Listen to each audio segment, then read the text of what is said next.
Eu gostaria de ler com vocês a crença, a 7, que é sobre a natureza do homem. Acredito que dá para você ler aí. O que diz, nós vamos examinar aqui atentamente o que os adventistas creem. E foi colocado como uma 7ª crença. Primeiro, o homem e a mulher, ou seja, eu e você, fomos formados à imagem de Deus, com individualidade e com poder e liberdade de pensar e agir. Deus, Ele é maravilhoso. Em sua infinita misericórdia e amor, Ele criou a mim e você. E é interessante que Ele criou com um maravilhoso dom. Ele correu um grande risco em dar para nós esse dom, que é o dom da liberdade de pensar e agir. Mas Ele deu, porque Ele nos ama. Ele respeita a nossa liberdade de escolha. Conquanto tenham sido criados como seres livres, cada um é uma unidade indivisível de corpo, mente e alma. E aqui tem um ponto muito importante, que nós como adventistas, nós distinguimos de muitas igrejas que acham que nós temos uma alma, um corpo e uma mente separados. Mas pelo que nós entendemos da Bíblia, nós vamos estudar daqui a pouco um pouco do livro de Gênesis, nós entendemos que nós somos uma unidade indivisível. Daqui a pouco vamos falar um pouquinho mais sobre isso. E um ponto importante que nós entendemos é que cada um de nós, seres criados, nós somos totalmente dependentes de Deus quanto à vida, quanto à respiração e tudo mais. Ou seja, você pode ter um bom emprego, um bom salário, uma boa família, né, boas posses, propriedades terrenas aqui nessa terra, mas tudo que você desfruta foi dado por Deus. Nós somos totalmente dependentes de Deus. E você pode ver que pessoas famosas, quantas pessoas famosas têm falecido, por exemplo, nessa pandemia? Pessoas ricas, milionárias e deixando tudo para trás.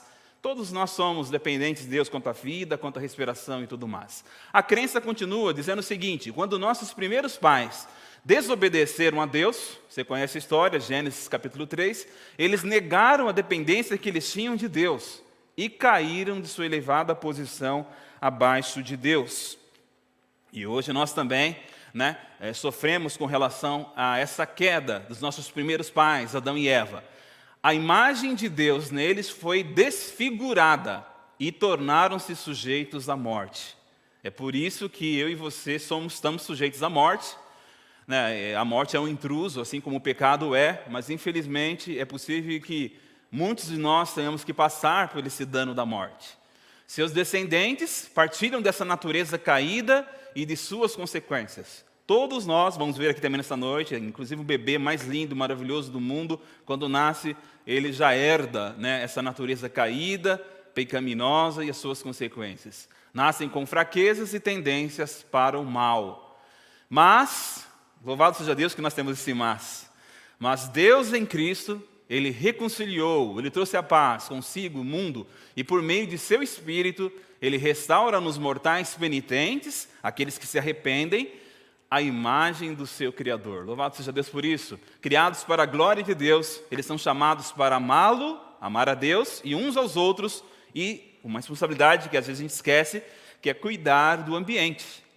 Eu e você, como filhos e filhas de Deus, temos uma grande responsabilidade de fazer a nossa parte em cuidar também do nosso ambiente, ou seja, evitar poluir o ambiente, cuidar naquilo que estiver dentro do nosso alcance. Nós, como cristãos, filhos de Deus, nós temos a responsabilidade de cuidar do nosso ambiente. Bom, essa é a crença que eu li, que está aqui no livro Nisto Cremos, ou Eu Acredito, para que a gente entenda um pouco mais aqui o caminho que nós vamos trilhar nessa noite, baseado aqui na Palavra de Deus. Primeiro ponto interessante dessa crença é a respeito da nossa origem. Quando falo origem do homem, você sabe que é a origem do ser humano, homem e mulher. E o texto aí fala uma coisa muito importante. Embora a maioria dos cientistas, do pessoal que cuida aí estuda a área da biologia, eles creem que o homem se originou das formas inferiores da vida animal e é o resultado de processos naturais que se estenderam ao longo de bilhões de anos. Semelhante ideia não pode, de forma alguma, ser harmonizada com o relato bíblico. Existem crenças que, infelizmente, se ensina até em escolas, que os seres humanos eles foram criados a partir de outros animais, que evoluíram ao longo de bilhões de anos. Essa ideia, ela não se encaixa com o que a Bíblia informa. A Bíblia informa que nós somos muito mais do que uma evolução de um outro ser vivo inferior, né? A Bíblia é bem clara que Deus ele criou o homem. Lá em Gênesis 1, 26, você conhece muito bem, bem claro lá, nos fala que a origem da raça humana, ela foi encontrada num concílio divino, numa reunião divina. Gênesis 1, 26, você conhece, diz lá o quê? Façamos o homem à nossa imagem. Quando se fala façamos, está no plural, né? E a nossa também é plural. E então nós entendemos nesse texto a indicação da divindade unida. O Pai, o Filho e o Espírito Santo unidos planejaram a criação do ser humano. Eu e você não estamos aqui por acaso. Nós não fomos criados por acaso. Os irmãos sabem, eu estava conversando com a minha chefe, na verdade, lá onde eu trabalho, ela está falando que a gravidez é um milagre, né? Parece que tem mulheres que engravidam facilmente, mas diz que a probabilidade de engravidar uma mulher é cerca de 20%. Né? Não é tão fácil assim engravidar. Mas por mais que você tenha sido fruto de uma gravidez planejada ou não, meu caso, por exemplo, eu não fui planejado, né? Mas é uma outra história para um outro dia, mas nós devemos crer, meus queridos, que seja você fruto de uma gravidez planejada ou não, você veio aqui a esta terra pelo plano de Deus. Você não está aqui por acaso. Deus tem um plano para mim e para a tua vida. A Bíblia ainda fala que eu e você, na verdade, os nossos primeiros pais, né, Adão e Eva, eles foram criados do pó da terra. É interessante isso. Deus formou o homem do pó da terra. Isso está lá em Gênesis capítulo 2, verso 1. E Deus utilizou matéria pré-existente. Ou seja, a Bíblia fala que criou do pó da terra. Deus, se você ler o relato de Gênesis, todos os demais animais, seres vivos que Deus criou, Deus apenas usou a sua palavra. Mas com o ser humano foi diferente. Deus utilizou a matéria pré-existente, que era o chamado pó da terra, para criar aquele boneco com todos os seus órgãos, tudo no seu devido lugar. Nós somos criados, então, de uma matéria pré-existente, o pó da terra. E é interessante, e aí está no texto, que a Bíblia ensina sobre a exaltada posição do homem na criação. A criação do homem representou o ponto mais alto de todo o processo da criação. Deus incumbiu o homem, criado à imagem do soberano Deus, de tomar conta do planeta Terra e de toda a vida animal. Deus deu a soberania para nós, seres humanos. Você vê que muitos animais temem os seres humanos. E é interessante que aí coloca um ponto muito importante, que nós fomos colocados como o ponto mais alto de todo o processo da criação. Se você ler lá o relato da criação em Gênesis, Deus só disse que estava muito bom, né? Muito bom, quando houve a criação do ser humano. Enquanto houve a criação cada dia, Deus falava, era bom. Mas quando foi a criação do ser humano, o relato de Gênesis diz que eis que tudo era muito bom. E Deus deu uma incumbência para o casal lá no Éden, que era de cuidar, né, do planeta Terra, cuidar do jardim do Éden, especificamente, né, e essa missão e de toda a vida animal. Né? Agora, um ponto muito importante. E isso aqui é um ponto muito importante porque distingue nós de muitas igrejas evangélicas. É a questão de que eu e você, homem e mulher, nós somos uma alma vivente. A Bíblia fala lá em Gênesis, no relato da criação, que Deus ele criou o ser humano do pó da terra, ou seja, de uma matéria pré-existente, e soprou nele o fôlego de vida. E a Bíblia, bem claramente, no relato de Gênesis, fala que o homem passou a ser alma vivente. Ou seja, tornou-se uma alma vivente. Não passou a ter uma alma vivente. E aí há uma grande diferença entre ter e ser. A união dos elementos da terra com o fôlego de vida resultou numa criatura vivente, ou seja, uma alma. Então, esse é um ponto que a gente distingue de muitas igrejas aí fora, que estudam a Bíblia também e que entendem que quando uma criança nasce, quando um ser humano vem à Terra, entra nela uma alma, que é uma entidade consciente, inteligente, e que acompanha essa pessoa dentro dela ao longo de toda a vida, e quando essa pessoa morre, essa entidade sai e vai para algum lugar. Se fez coisa boa, vai para o céu. Se não fez coisa boa, vai para o lugar chamado inferno.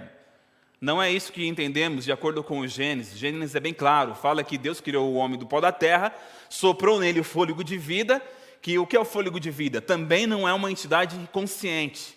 Algumas pessoas entendem que o fôlego de vida era uma entidade consciente que Deus soprou. Não, o fôlego de vida, ele na verdade é um princípio de vida, uma energia criativa que Deus soprou nas narinas de Adão, e aí é como nós podemos comparar como uma corrente elétrica. Por exemplo, você compra uma televisão, e aí a televisão não funciona sozinha se você não ligá-la, né, na tomada, e não basta apenas ser tomada, precisa ter energia. Então, para o maquinário da televisão funcionar, aparecer a imagem, som e movimento, é preciso ter a energia. Fôlego de vida foi o que Deus soprou nas narinas do primeiro ser humano. Então, nós, seres humanos, somos uma alma vivente. Não temos uma alma vivente, essa é uma grande diferença. É interessante que também, em Gênesis 7, 15 e 22, ali no relato do dilúvio, Noé, ali, Moisés, na verdade, quando escreveu, ele nos diz ali que esse fôlego de vida que Deus soprou em Adão e Eva não está limitado a nós, seres humanos. Você sabia disso? Ele também, o fôlego de vida, cada ser vivente, né, que existe na terra, ele também tem esse fôlego de vida que foi dado por Deus. Isso está em Gênesis 7, 15 e 22. Todas as criaturas vivas possuem o fôlego de vida, né? Então, a Bíblia lá em Gênesis 7, quando relata ali os animais que estavam entrando na arca de Noé, a Bíblia fala que aqueles ali, todos aqueles que tinham fôlego, né? Alguns entraram e outros não entraram, mas todos eles tinham fôlego de vida, ou seja, eles tinham vida que foi dada pelo próprio Deus. É importante destacar também que a Bíblia, ela afirma que o homem passou a ser uma alma vivente. Como eu disse, coisa alguma no relato da criação indica que o homem recebeu uma alma separada, ou, né, alguma espécie de entidade separada que na criação foi unida ao corpo do homem. Nós, como adventistas, cremos que nós somos uma alma. Eu e você somos uma alma. E quando nós cantamos esse hino, que eu coloquei de propósito, o primeiro hino, Grandioso és tu, que a gente canta lá no coro, então minha alma canta a ti, Senhor, na verdade está querendo dizer que é você mesmo canta ao Senhor, né? Não que existe uma alma dentro de nós que está cantando ao Senhor, mas você mesmo, é uma figura de linguagem, né? Então minha alma canta a ti, Senhor. Quer dizer, eu mesmo canto com todo o meu coração, minha alegria, né, o meu ser, ao Senhor. É uma figura de linguagem. O hino não está querendo dizer que eu e você temos uma alma. Na verdade, quer dizer que é você mesmo que está cantando, não é outro. Estou cantando com todo o meu coração, com todo o meu ser. Então, minha alma canta a ti, Senhor. Então, interessante aqui também, a letra ficou um pouquinho pequena. Vou ler aqui no celular, porque senão não vou enxergar lá. É importante destacar, aliás, o significado bíblico de alma. Vamos lá então. Aí está uma palavra em hebraico e outra palavra em grego. Nós vamos entrar muito em detalhes aqui, porque aqui o livro ele põe muitos detalhes. A palavra em hebraico para alma significa nefesh, e em grego psush. E é interessante que essas palavras em hebraico, elas se referem a toda a pessoa, né? Enquanto, em outras oportunidades, o termo se restringe em aspectos particulares do homem, como, por exemplo, as afeições, as emoções, apetites e sentimentos. Então, o que aqui está querendo dizer é o seguinte, que muitas vezes a palavra alma, lá na Bíblia, significa a pessoa mesmo como um todo, ou então particularidades da pessoa, por exemplo, as emoções, os sentimentos, os apetites das pessoas. Não necessariamente uma entidade que é separada. Essa visão de alma separada, os cristãos do passado, eles herdaram de ideias gregas, da filosofia grega. Isso entrou no cristianismo, né? E algumas pessoas confundem algumas passagens bíblicas que estão lá no Novo Testamento, né? Crendo que a alma ela não morre, né? Que na verdade a alma somos nós, né? Nós morremos. Nós somos alma. E é interessante também, texto do Nisso Cremos, desse livro, nos diz que essa forma de utilização, contudo, de nenhuma maneira demonstra que o ser humano é composto de duas partes distintas. O corpo e a alma existem em conjunto, ambos formam uma união indivisível. Então, nós como adventistas não cremos, então, que a alma é uma entidade separada, consciente, inteligente, que entrou dentro de nós quando nós nascemos e sai de nós quando a gente perde a vida. Bom, um ponto importante daqui também desse estudo é a respeito de espírito, né? Porque Paulo mesmo ele fala que o nosso corpo, alma e espírito devem ser santificados. E o que significa espírito? Tal como existe uma palavra em hebraico chamada ruach, que quer dizer muitas vezes como vento, como respiração. E há uma palavra mesma que no grego chama-se, lá no Novo Testamento, pneuma, que vem a palavra pneu. Né? A gente sabe que pneu, né, normalmente funciona com o que dentro? Com ar, né? Ar dentro, senão pneu, né, pneu furado, dá trabalho para quem tem carro. Né? Pneuma, essa palavra pneuma, que também é traduzida em português como espírito, pneuma em grego, espírito, ele também não significa uma entidade consciente, né, separada do corpo.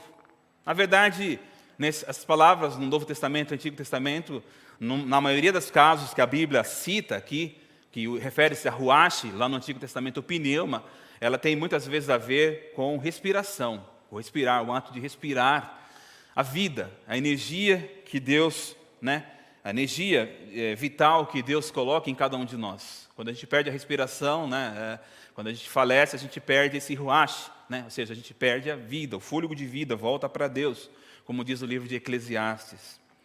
Muito bem. Falando um pouquinho aí sobre a natureza, a unidade da natureza humana, existe uma questão aqui também que é um pouco complexa até de explicar, mas algumas vezes a Bíblia fala sobre corpo e espírito, né? Embora a Bíblia veja a natureza do homem como uma unidade, ela não define precisamente o relacionamento entre corpo, alma e espírito. E aí vem muitas vezes a confusão. Algumas pessoas acham que tem espírito, tem alma e tem corpo. É como se fosse tudo separado. Nós, como adventistas, baseados em vários textos da Bíblia, entendemos que nós somos uma unidade indivisível. E que corpo, alma e espírito têm um significado, cada um particular. Veja só, por vezes, alma e espírito são usados na Bíblia como sinônimos, ou seja, quer dizer a mesma coisa.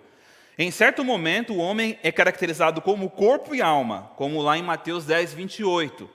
E no outro momento, como corpo e espírito. Se a gente for ver aqui, por exemplo, tem um texto de Maria, a mãe de Jesus, que ela fala aqui, tem um texto que ela cita o seguinte: quando ela ficou sabendo, quando o anjo disse a Maria que ela seria mãe do Redentor do mundo, ela disse o seguinte no hino que ela cantou: a minha alma engrandece ao Senhor e o meu espírito se alegrou em Deus, meu Salvador. Ou seja, ela usa alma e espírito, que na verdade ela está querendo dizer que ela mesma, né? Todo o ser dela engrandece ao Senhor. Então, nesse texto, a Bíblia é bem clara em usar o sinônimo aqui, né? Maria usou o mesmo sinônimo, o mesmo significado, alma para espírito. Então, a gente crê numa unidade dupla entre alma e espírito. Nós, como os adventistas, também cremos, baseado num texto de apóstolo Paulo, 1 Tessalonicenses 5, 23, que também existe uma união tripla. Está meio confuso? No texto de 1 Tessalonicenses 5, no verso 23, Paulo lhe faz uma oração. Se você quiser acompanhar na Bíblia, acompanha aí. 1 Tessalonicenses 5, 23, ele faz uma oração. E nessa oração ele diz o seguinte: o mesmo Deus da paz vos santifique em tudo, e o vosso espírito, alma e corpo sejam conservados íntegros e irrepreensíveis na vinda de nosso Senhor Jesus Cristo. Paulo aqui ele faz uma oração para que, então, vou repetir aqui, o nosso espírito, a nossa alma e o nosso corpo sejam conservados íntegros, santificados. né, irrepreensíveis na vinda de nosso Senhor Jesus Cristo. É uma oração que Paulo faz aqui. Nesse texto, meus queridos, Paulo expressa o desejo de que nenhum dos aspectos da personalidade da pessoa seja excluído do processo de santificação. Paulo está orando para que todo o nosso ser, na verdade, corpo, alma e espírito sejam santificados. Na verdade, ele usa em outra linguagem, ele usa espírito, alma e corpo, numa outra numeração, né? E o que significa o espírito nesse texto? Espírito, meus queridos, significa o mais elevado princípio de inteligência e pensamentos de que eu e você somos revestidos. Então, o mais elevado princípio de inteligência e pensamentos é a nossa mente. Paulo aí está falando que a nossa mente precisa ser santificada. A nossa cacholinha aqui, o nosso cérebro, onde tem todos os pensamentos da nossa mente, ela tem que ser primariamente santificada. A alma, nesse texto, pode-se entender a parte da natureza humana que se expressa por meio dos instintos, das emoções e dos desejos. A alma aí significa os desejos, as emoções que nós temos, que todos nós sentimos. Ela também deve ser santificada. E o corpo é o que as pessoas veem em nós, né? Carne, sangue, ossos. É a nossa parte física, a nossa composição física. Paulo está dizendo, então, na verdade, ele usou uma ordem correta. Primeiro, nós devemos permitir que o Espírito Santo conserve íntegro, santificado, a nossa mente, que é o Espírito. Que, por consequência, deve santificar, então, as nossas emoções, os nossos anseios, que é a nossa alma. E, por final, então, o nosso corpo físico, que é a consequência, né? Não tem como a gente santificar o nosso corpo se a nossa mente, primeiro, não foi santificada. E você sabe muito bem que nós somos interligados, né? A nossa mente é interligada com o corpo, né? Muitas pessoas ficam doentes, né, da mente, e isso manifesta no corpo. E tem gente que fica doente no corpo e prejudica a mente, né? Nós somos um ser só. É isso que nós estamos querendo passar para os irmãos com relação à unidade indivisível. Uma parte do nosso corpo afeta a outra parte. Bom, vamos adiantando aqui. Eu já falei sobre essa questão, né, que o espírito pode ser compreendido como o mais elevado princípio de inteligência e pensamento. Já a alma, ela, quando considerada separadamente do espírito, nós podemos entender que é a porção da natureza humana que encontra uma expressão através dos instintos, emoção e desejos. Aí tem uma matemática. Você que é bom de matemática, você vai matar isso, né? Segundo a Bíblia, então, que nós cremos, o espírito mais a alma mais o corpo é você, né? É eu e você, uma pessoa. Espírito, alma e corpo. Espírito aí, então, simbolizando a nossa mente, a alma simbolizando as nossas emoções, os nossos sentimentos e instintos, apetites, e o corpo é a nossa carne, nosso osso, o sangue que corre por nossas veias, né? Esse é o entendimento dos adventistas com relação à natureza humana. Espírito, alma e corpo é eu e você, é a humanidade indivisível. E interessante, meus queridos, torna-se claro, então, que todo ser humano é uma unidade indivisível. Corpo, alma e espírito funcionam em íntima cooperação, revelando um relacionamento intensamente harmonioso entre as faculdades espirituais, mentais e físicas da pessoa. Deficiências em uma área vai prejudicar a outra. Isso nós sabemos. Se uma pessoa está com a mente fraca, né, às vezes passando por uma ansiedade, talvez depressão, você sabe que isso afeta o seu corpo físico. E assim também é o contrário, né? Muitas vezes a pessoa está com uma deficiência no corpo físico, uma enfermidade, e muitas vezes afeta também o seu humor, afeta a sua confiança em Deus, né? E a gente sabe que nós somos interligados. Bom, um ponto importante também desse estudo é que nós somos criados à imagem e semelhança de Deus. Existem muitas discussões. O que significa ser criado à imagem de Deus? Significa apenas a parte física? Ou seja, cabeça, braços, né? O que significa ser criado à imagem de Deus? Mais do que semelhança física, meus queridos. É muito importante nós entendermos que nós fomos criados também com moralidade. Deus criou o ser humano com moralidade. O que é moralidade? Você saber o que é certo e o que é errado, né? Por que você não deve roubar? Porque os 10 mandamentos falam que não deve roubar. Tudo bem, nós sabemos que a lei de Deus é uma lei moral. Mas cada ser humano, mesmo que você não conheça a lei dos 10 mandamentos, Deus já criou você com a moralidade. Você sabe, ou deve saber, aprender o que é certo e o que é errado. E também uma questão que tem aí a questão da espiritualidade. Mesmo uma pessoa que nunca ouviu falar de Deus, que mora lá na floresta, um índio lá na floresta, ele tem a consciência da espiritualidade. Ele pode conhecer a Deus de uma forma que nós aqui, que moramos na cidade, não conheceremos. Ele vai tomar a decisão dele para a salvação ou não dentro da luz que ele conheceu lá dentro de uma floresta. Espiritualidade.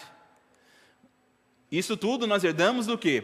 É os índios. Né? Os índios são seres humanos, eles foram criados à imagem de Deus. Então eles foram criados com moralidade, com espiritualidade. Um ponto importante também, que a Bíblia ensina que o homem representa uma unidade indivisível de corpo, mente e alma, como já dissemos, e as características físicas do homem devem também, em certa medida, refletir a imagem de Deus. A Bíblia fala que Deus é espírito, mas existem algumas partes da Bíblia que falam que Deus ele tem mão, fala que a gente sai nas mãos de Deus. Né? Moisés, por exemplo, quando quis ver Deus pessoalmente, Deus não deixou. Está lá no livro de Êxodo, né? E lá fala que Moisés viu apenas o quê? As costas de Deus. Então isso significa, aí dá para entender que Deus, ele é espírito, mas ele também tem uma forma, né? Que nós podemos reconhecê-lo. Muito bem, mas um ponto importante aí é que nós também somos criados à imagem de Deus no sentido de nos relacionarmos. Deus é um Deus de relacionamento, meus queridos. É por isso que Ele criou a mim e você com liberdade de escolha. Deus criou a mim e você com liberdade de escolha para relacionar com Ele por amor. Decidir servi-lo por amor. Ele poderia ter criado a gente como robô, você já sabe disso. Mas isso iria contra a natureza de Deus, que é amor. Ele criou a gente para relacionamento com Ele e criou a gente para se relacionar uns com os outros, com amigos, através do matrimônio também, através do casamento. E através de tal relacionamento, nós temos a oportunidade de viver em favor dos outros. E um texto aqui eu achei bastante interessante. Ser genuinamente humano significa ser orientado no sentido de relacionamento com outros. Né? Ninguém é uma ilha, você já ouviu falar sobre isso. Nós precisamos das pessoas também, relacionamento com os outros, assim como precisamos também nos relacionar com Deus. E um ponto importante que já tinha dado uma deixa, é que a crença fala, a sétima crença dos adventistas do sétimo dia diz que, baseado em Gênesis, no capítulo 2, quando Deus ali deu a atribuição a Adão e Eva, que eles deveriam cuidar do jardim do Éden, assim eu e você temos uma responsabilidade muito grande de cuidar do ambiente. Nós somos criados para administrar o ambiente. E devemos fazer a nossa parte, né, em cuidar do ambiente naquilo que estiver ao nosso alcance. Ponto também interessante é que Deus ele nos comissionou a contribuirmos positivamente para a configuração do ambiente, a utilizarmos cada situação para levar à realização da vontade de Deus. Cabe a mim e você uma grande responsabilidade, de acordo com as nossas possibilidades, né, cuidar daquilo que Deus colocou em nossas mãos. Bom, a nossa crença também fala um pouquinho sobre a questão aí da queda, né? Deus poderia, como eu disse, ter evitado o surgimento do pecado, criando a gente como robôs. Todo mundo ia obedecer-lhe Deus certinho. Não ia causar problema nenhum para Deus. Estaríamos programados ali para obedecer a Deus. Porém, isso iria contra a natureza de Deus, que é a natureza de amor. E essa natureza de Deus demandava que suas criaturas tivessem o direito de responder livremente ao amor de Deus. Né? E tal tipo de resposta somente é possível quando eu e você temos a possibilidade de escolher. Nós temos a possibilidade de escolher, louvado seja Deus por isso, e que a gente possa fazer as escolhas a cada dia, né? Porque nós precisamos escolher Jesus a cada dia. Né? Cada dia é dia de escolher ao Senhor Jesus Cristo como nosso Salvador.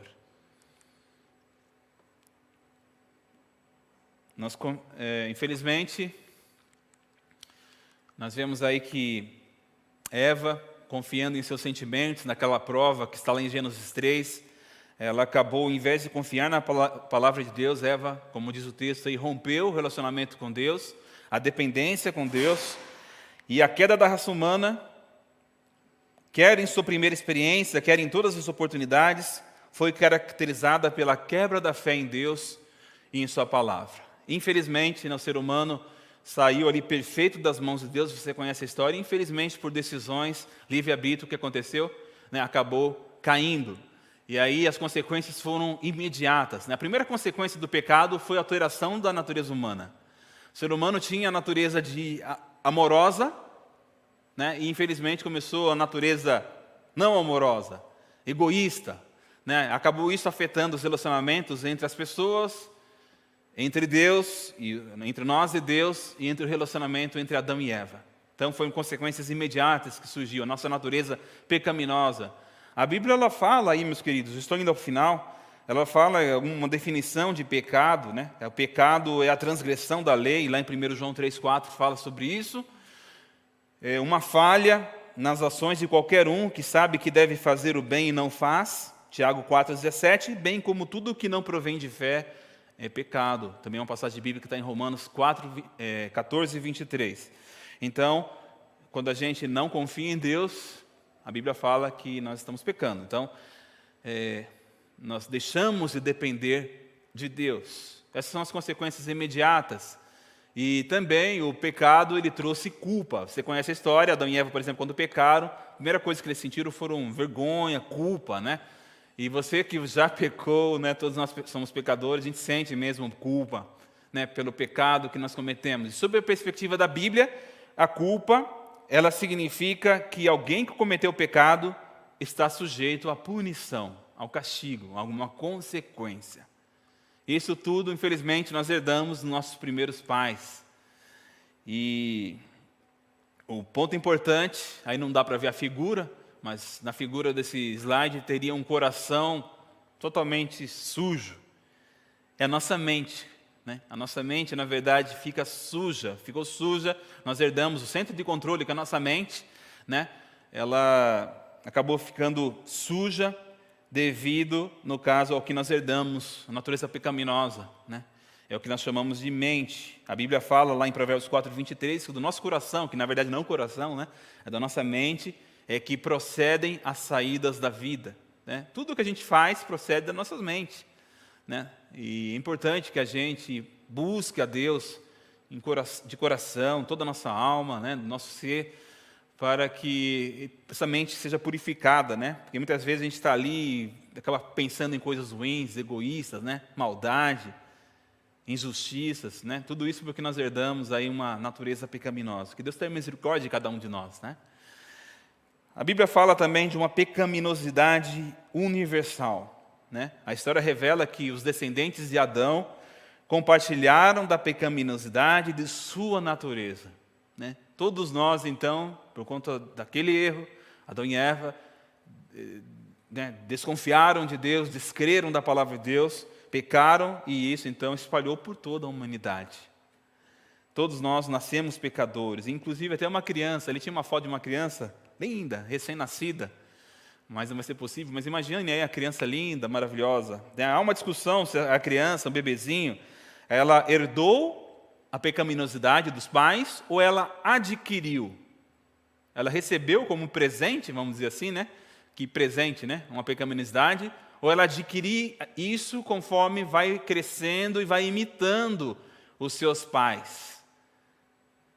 E aí nós chegamos à conclusão, Embora, como crianças, nós adquirimos comportamento pecaminoso através da imitação, não só dos pais, mas de todos que estão ao nosso redor, textos como Romanos 5,12 e Salmos 51, verso 5, afirmam que nós já herdamos a pecaminosidade básica antes mesmo de a gente imitar os nossos pais.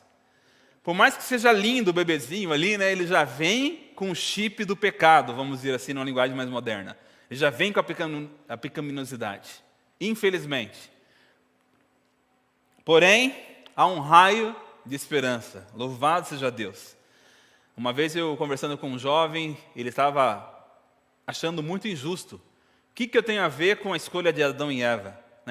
Por que nós sofremos algo que Adão e Eva tiveram a oportunidade de escolher e erraram? Mas, meus queridos, lembre disso que nós vamos ler agora. A despeito da queda, resta ainda um senso de dignidade humana.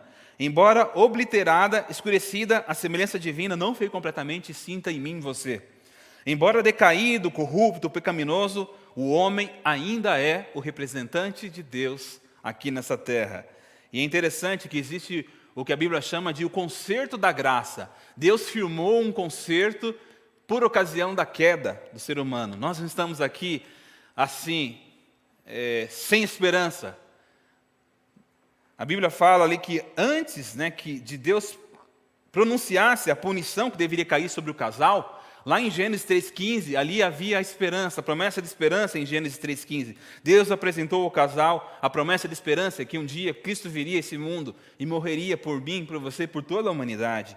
A raça humana então seria resgatada. E interessante, esse texto que é muito interessante. O concerto de graça, ela não foi desenvolvida após a queda. A queda do ser humano, de Adão e Eva, não pegou Deus de surpresa. As Escrituras salientam que mesmo antes da criação, a divindade já havia estabelecido entre si o concerto. O concerto do quê? De que a raça humana seria resgatada caso viesse a cair em pecado. Louvado seja Deus por isso, pelo plano da salvação. O Filho de Deus é não apenas a garantia do concerto, o fiador do concerto, é também o mediador e o executor. Quero terminar a mensagem dessa noite lendo aqui esse texto que está na tela, que enche-nos de esperança. Cada indivíduo que vive na terra, eu e você e aqueles que ainda vão nascer, cada indivíduo que vive na terra pode experimentar as promessas de salvação do concerto, mediante o preenchimento das condições. E quais são as condições? Gálatas 3, verso 29 fala: se sois de Cristo, também sois descendentes de Abraão e herdeiros segundo a promessa. Louvado seja Deus.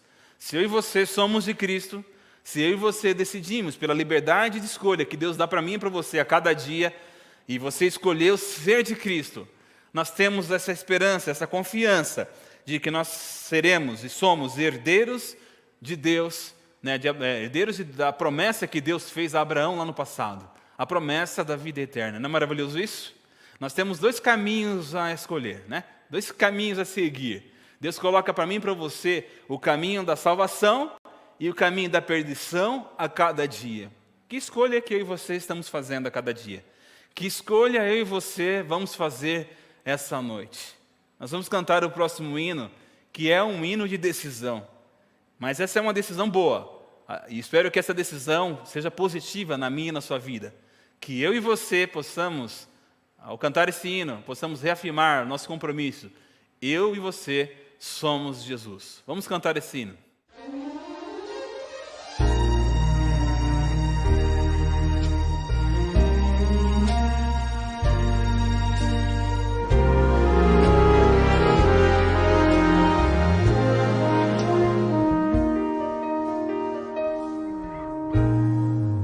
Dos caminhos a seguir, dois senhores a lutar. Qual dos dois irei servir? Há só uma decisão. Quantas vezes procurei os prazeres deste mundo, encontrei mil motivos pra chorar. O inimigo sempre vem disfarçando as intenções, com ciladas ao redor, ele quer me destruir. Só Jesus pode me dar a real felicidade e poder para ser o vencedor. Sou de Jesus, o Senhor da vitória, o alimento, a vida, rocha eterna da salvação. Seu amor me atraiu, deu-me paz e alegria. Eu já fiz minha escolha, sou de Jesus.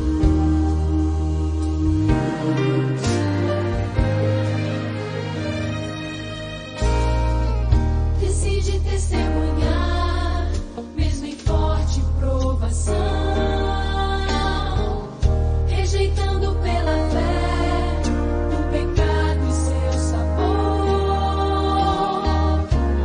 caminho de Jesus, estarei sempre seguro. E assim eu prossigo rumo ao céu. Sou de Jesus, o Senhor da vitória, o alimento, a vida, rocha eterna da salvação. Seu amor me atraiu, deu-me paz e alegria. Eu já fiz minha escolha, sou de Jesus. Mais do que em qualquer outro tempo, o momento é de escolher, sem temer, sem hesitar. Eu escolho Jesus, sou de Jesus, o Senhor da vitória, o alimento, a vida, rocha eterna da salvação. Seu amor me atraiu, deu-me paz e alegria. Eu já fiz minha escolha, sou de Jesus. Eu já fiz minha escolha, sou de Jesus.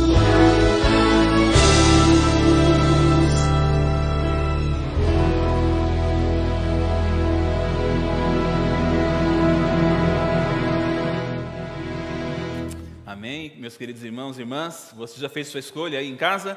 Aqui no templo, todos com certeza fizeram sua escolha, renovaram a sua escolha em servir a Jesus, em aceitar a Jesus. E essa escolha continua. A cada dia de nossa vida, vamos continuar escolhendo Jesus até Ele retornar e vamos continuar servindo a Ele por toda a eternidade. Vamos orar?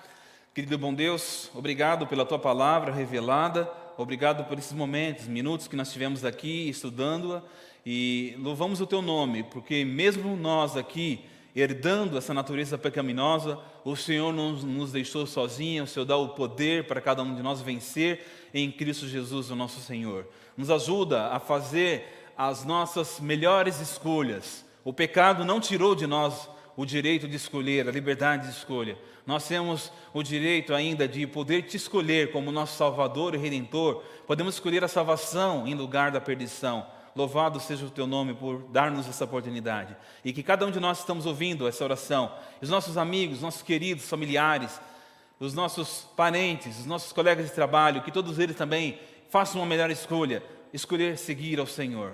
Nos dê uma semana de muitas bênçãos ao Teu lado, essa semana que nos é desconhecida, mas Tu conheces todas as coisas. Te pedimos que o Senhor proteja cada um de nós com os Teus santos anjos e que nos traga aqui, aqueles que vieram ao templo, no próximo culto, na quarta-feira, o culto de oração, e aqueles que ficarem em casa, que possam também sintonizar nesse canal para continuar com a comunhão com os santos, louvando e exaltando o Senhor. Fica conosco, perdoa os nossos pecados, em nome de Jesus Cristo. Amém.